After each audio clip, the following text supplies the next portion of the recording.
안녕하세요. 홍씨의 퇴근길에 오신 것을 환영합니다.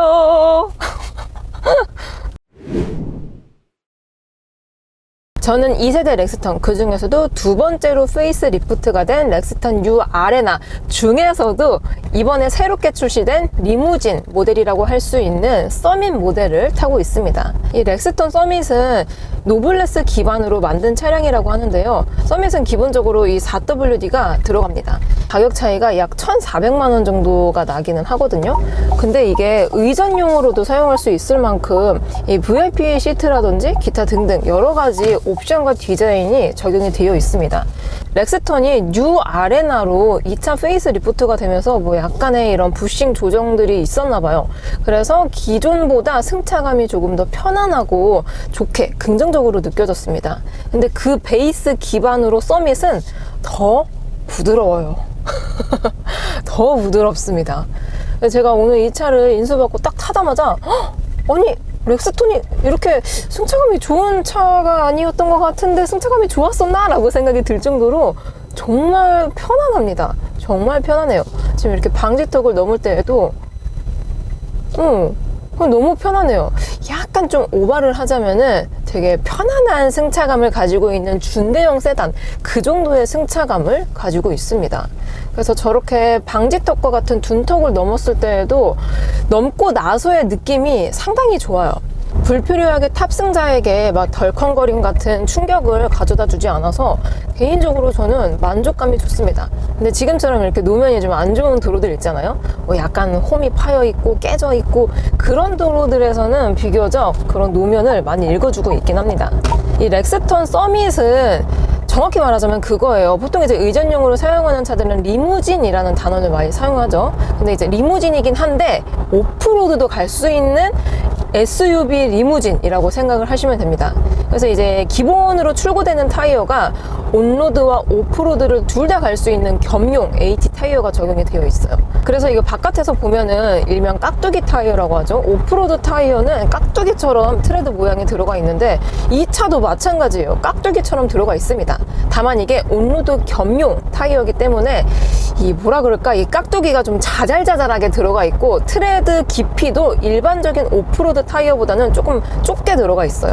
그래서 뭔가 온로드용도 아니고 오프로드용도 아니고 지금 이 렉스턴 서밋에 기본으로 적용이 되는 타이어가 살짝 애매하다라는 생각이 듭니다.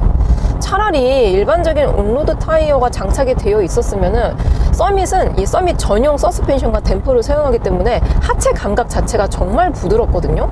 특히 이게 프레임 바디인데도 불구하고 보통의 프레임 바디들은 승차감이 조금 와일드한 경우가 많습니다.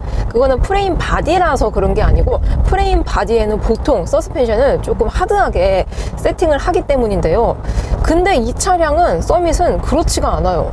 일반적으로 고급스러운 차에 들어가는 그 하체 감각이 들어가 있어가지고 너무 좋습니다. 거기에 일반 타이어만 탁 장착이 되어 있었으면 얼마나 편했을까 싶은데 이 타이어 때문에 좀 이 우들투들한 게 살짝은 느껴지긴 해요. 그리고 제가 오프로드까지는 아니지만 좀 약간 비포장 도로 정도를 가봤는데요. 확실히 그렇게 비포장 도로는 만약에 예를 들어서 뭐 세단과 비교할 게 아니지만 예를 들어서 뭐 세단형 리무진을 탔다고 가정을 해봅시다. 그러면은 그렇게 비포장 도로에서는 아무래도 좀 차체에 데미지가 있을 수도 있고 뭐 약간의 오프로드 같은 울퉁불퉁한 지형이면은 이 하부가 닿을 수도 있고 그러거든요. 근데 이 렉스턴은 프레임 바디이기 때문에 일반적인 뭐 유니바디나 모노코크 바디에 비해서 최저 지상고가 높습니다. 왜냐하면은 프레임 바디는 바디 온 프레임이라 해가지고 프레임 위에 그냥 바디를 동 하고 얹어버린 형식이라서 일반적인 모노코크보다 이 최저 지상고가 높을 수밖에 없어요. 아무리 잘 만들어도. 근데 그게 단점으로 생각이 될 수도 있겠지만 오히려 오프로드 같은 지형이 좀 험난한 그런 지형을 지나갈 때에는 오히려 장점이 되는 거죠. 그래서 보통 이제 우리나라 같은 경우는 이제 오프로드를 많이 달리는 분들이 없기는 하지만 뭐 미국이라든지 뭐 해외 나가면은 막 진짜 막 엄청나게 막 인치업 해놓고 막 오프로드 막 달리시는 분들 많으시잖아요. 근데 보통의 그런 차량들은 모노코크도 많고 유니온 바디도 많기는 한데 프레임 바디를 조금 더 선호하는 경향이 많습니다. 왜냐하면 프레임은 여기 그냥 통으로 탁 찍어놨기 때문에 차대 강성이 그렇게 용접해서 만드는 거랑 틀립니다. 그래서 이 정면 충돌 같은 경우는 이 프레임 바디를 따라올 그런 셰시가 없다고 해요. 아무튼 간에 얘기가 좀 멀리 왔는데 이 프레임 바디를 가진 차량 중에서 승차감이 가장 편안하고 부드럽습니다. 너무 좋아요.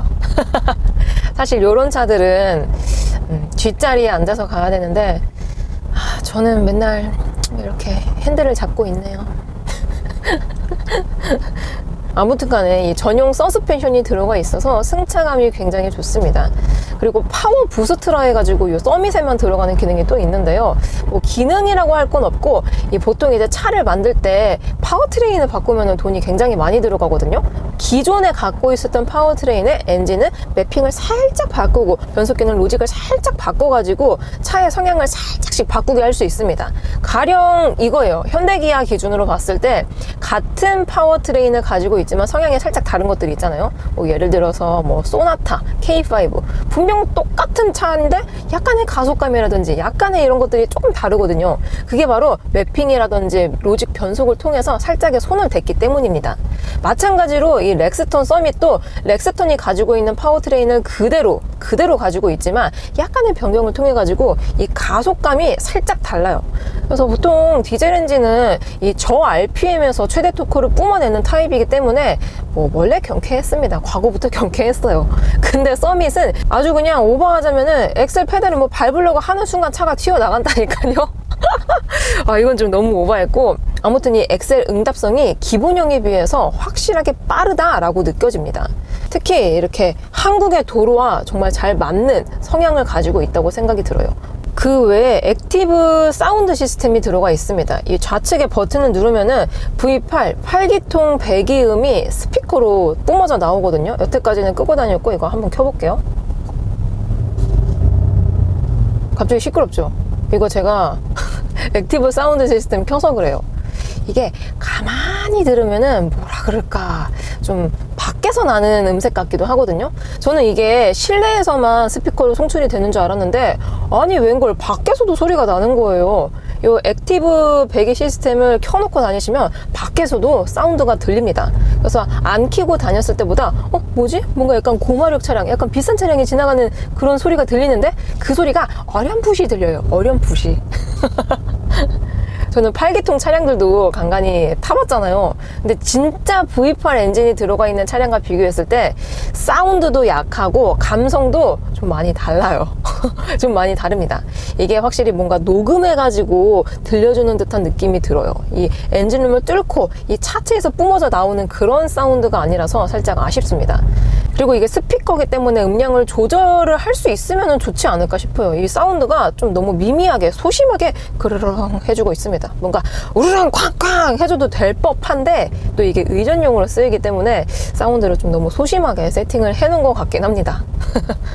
그 외에 성능적으로의 변화는 크지가 않고 이제 실내 옵션이라든지 실내 뭐 내장재 이런 것들이 많이 다릅니다.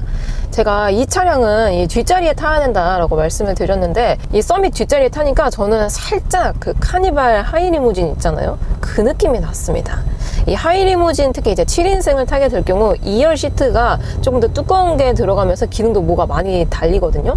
얘도 그래요. 근데 얘는 일반적으로 카니발 하이리무진 순정보다 기본으로 주는 옵션들이 많습니다. 그리고 마감도 생각보다 괜찮아요. 마감도 뭔가 뭐 손에 걸린다든지 뭐 유격이라든지 그런 거 전혀 없이 정말 깔끔하게 잘 되어 있습니다. 다만 이게 욕심이라고 생각이 들 수 있겠지만 카니발은 이제 하이리무진이라든지 좀 7인승을 탔을 경우에 마사지 시트가 2열에 들어가거든요. 근데 이 렉스턴 서밋은 아쉽게도 마사지 기능은 따로 들어가 있지는 않습니다. 마사지까지는 아니더라도 요즘 현대기아에서 많이 사용하는 뭐 에르고 모션 시트처럼 이렇게 뭔가 이렇게 요추를 펴주는 그 정도의 마사지만 들어가도 조금 편안하지 않았을까 싶어요. 근데 그런 것도 없다는 게 좀 그렇죠. 이 8기통 사운드가 은근히 듣기 좋은 것 같으면서 은근히 시끄럽습니다. 다시 끌게요. 이 액티브 사운드 시스템을 껐습니다. 그러니까 다시 조용해졌죠? 그리고 현재 저는 이 베이지 시트가 적용이 되어 있는 렉스턴 서밋을 타고 있습니다. 외장 컬러 같은 경우는 총 7가지이고요. 실내 컬러는 2가지입니다. 외장은 참고로 블랙 바디가 들어가 있어요. 렉스턴은 더 블랙이라는 트림이 또 따로 있거든요. 뭔가 디자인 특화 트림인데 그 느낌이 나요. 그 느낌이 나면서 실내에 딱 문을 열었더니 VIP 시트가 촥 있어. 막 실내 냉장고 있고. 진짜 고급스럽습니다. 고급스러움의 끝판왕이고, 여기에 지금처럼 이렇게 베이지 시트까지 추가가 되어 있으면 훨씬 더 럭셔리해요. 럭셔리합니다. 그리고 보통 이렇게 베이지 시트를 선택을 하더라도 안전벨트는 그냥 블랙으로 들어가는 경우가 굉장히 많거든요. 근데 렉스턴 서밋은 베이지 시트를 선택하시면 안전벨트도 깔맞춤이 됩니다. 이렇게 베이지. 이런 것도 좀 좋은 포인트인 것 같아요. 그리고 저는 개인적으로 아직까지는 이런 전기차 같은 친환경 파워트레인보단 순수 내연기관을 좋아하고요. 순수 내연기관 중에서도 디젤 파워트레인을 좋아합니다. 디젤 얼마나 좋아요. 연비도 잘 나오고, 지금처럼 막히는 구간 이런 데에서도 그냥 저 RPM에서부터 최대 토크가 팍팍 나오다 보니까 막히는데도 불구하고 답답함이라든지 뭔가 이렇게 스트레스가 일반적인 가솔린 차에 비해서 조금 덜 하더라고요. 뭔가 이렇게 엑셀링을 했을 때 바로바로 이렇게 즉각 피드백이 들어오다 보니까 막혀도 스트레스가 확실히 덜합니다.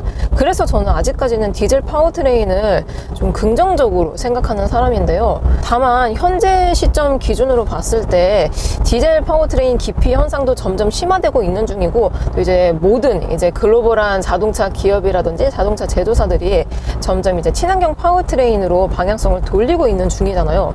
그에 비해 내연기관, 그 중에서도 디젤 엔진, 뭔가 이 친환경하고 상극인 포지션이라는 생각이 들거든요. 그래서 이제 미래, 앞을 내다본다면은 디젤 파워트레인을 쉽게 선택하기는 조금 어려울 거라는 생각이 들기도 합니다. 저도 막상 디젤 파워트레인 너무 좋아하지만 내 차로 샀을 때에는 좀 생각이 많이 들 수밖에 없거든요. 그래서 그런지 요 렉스턴도 너무 좋고 서밋도 너무 좋은데 디젤 파워트레인밖에 없다는 게 가장 아쉬운 점이 될 것 같긴 합니다. 근데 이거는 2025년에 2.0 가솔린 터보 엔진 라인업이 추가로 들어온다고 해요. 근데 개인적으로 지금 이게 2024년이잖아요. 올해에만 나왔어도, 올해에만 추가가 되었어도 조금 괜찮지 않았을까 싶어요. 연비는 참고로 이게 공인 연비가 리터당 10에서 11km 정도 나온다고 하거든요. 근데 제가 오늘 막히는 도로 5, 고속도로 5대5 정도로 주행을 했을 때 실연비는 12km 정도가 나옵니다.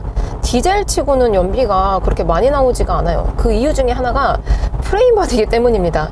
프레임 뭐 튼튼하고 뭐 좋고 다 알겠어. 근데 무게가 무거워요. 무게가 무거워서 그런지 연비가 디젤인데도 불구하고 잘 안 나옵니다.